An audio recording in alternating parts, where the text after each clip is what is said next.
Shalom Ubracha, nous poursuivons aujourd'hui avec la 4e Mishnah du 22e Perek, Mishnah Dalet.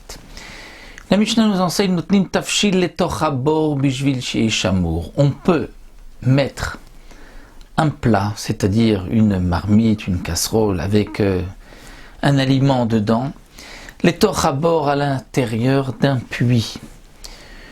Un puits, précise le Barthénora, où il n'y a pas d'eau. Pourquoi? Bishvil she'eh shamur, pour le garder. Le garder de quoi? Le garder de la chaleur, afin qu'il ne pourrisse pas, qu'il ne tourne pas, qu'il ne s'abîme pas. Alors quel est le chidouche? Quelle serait l'interdiction de mettre une marmite dans un puits simplement pour qu'il ne... que le poids ne tourne pas? Eh bien c'est, nous explique le Barthénora, parce qu'on aurait pu croire qu'il risque d'aplanir le sol lorsqu'il va poser sa marmite pour qu'elle soit bien calée. Et là, on rencontre une interdiction de hachouï et goumot, comme nous avons vu, c'est-à-dire de aplanir les trous, qui est une interdiction pendant Shabbat. Donc, on ne craint pas une telle chose, on peut mettre sa marmite dans un puits. De même, on peut mettre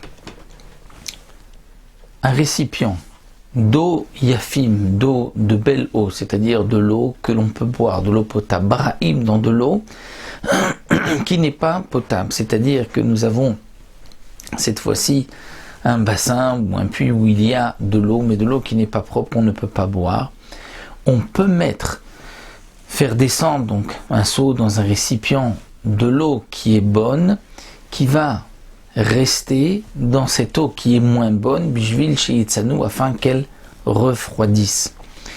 Et là encore, on ne comprend pas quel est le chidouche, qu'est-ce que la Mishnah vient nous enseigner. Eh bien en vérité, c'est que la Mishnah veut nous enseigner la suite.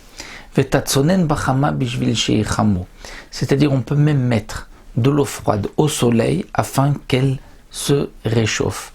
Parce qu'il n'y a pas d'interdiction de faire cuire au soleil directement. Ce qui est interdit, c'est un ustensile qui a chauffé par le soleil, de mettre quelque chose dedans de l'eau afin que cette eau se réchauffe. Elle peut cuire, c'est une interdiction midera banane parce que c'est tolda de chama, c'est-à-dire le dérivé du soleil, qui pourrait être confondu avec le dérivé du feu. Mais le soleil lui-même, donc de mettre de l'eau froide au soleil afin que le soleil réchauffe cette eau, il n'y a pas d'interdiction. Et le chidouche de cette Mishnah, comme précise Barthénora, c'est qu'on aurait pu croire que si on permet de mettre de l'eau froide au soleil, peut-être qu'on risquerait ensuite de mettre donc un récipient avec de l'eau froide dans des braises encore chaudes, qui serait là une interdiction de Shabbat. Donc la Mishnah vient nous dire non, il n'y a pas de crainte. Un autre point que la Mishnah vient nous enseigner, c'est-à-dire quelqu'un dont ses vêtements se sont trempés, se sont mouillés en chemin dans de l'eau, ont trempé dans de l'eau, et il est embêté puisqu'il ne peut pas essorer ses vêtements. Comment va-t-il faire pour les sécher? Eh bien, mais il pourra marcher avec.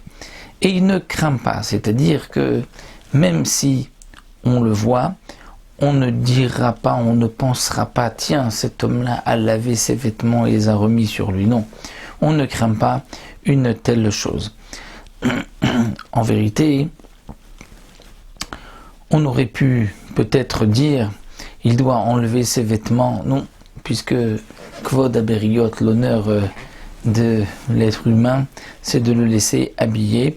Donc on ne craint pas qu'il va essorer, on ne craint pas que on va dire, tiens, peut-être qu'il a lavé ses vêtements. Mais dès qu'il arrive dans la cour extérieure, c'est-à-dire celle qui est proche des ruelles de la ville, donc dans un endroit qui est gardé, où il pourrait déposer ses vêtements, eh bien là, Shotran Bachama, il peut poser ses vêtements au soleil pour les faire sécher.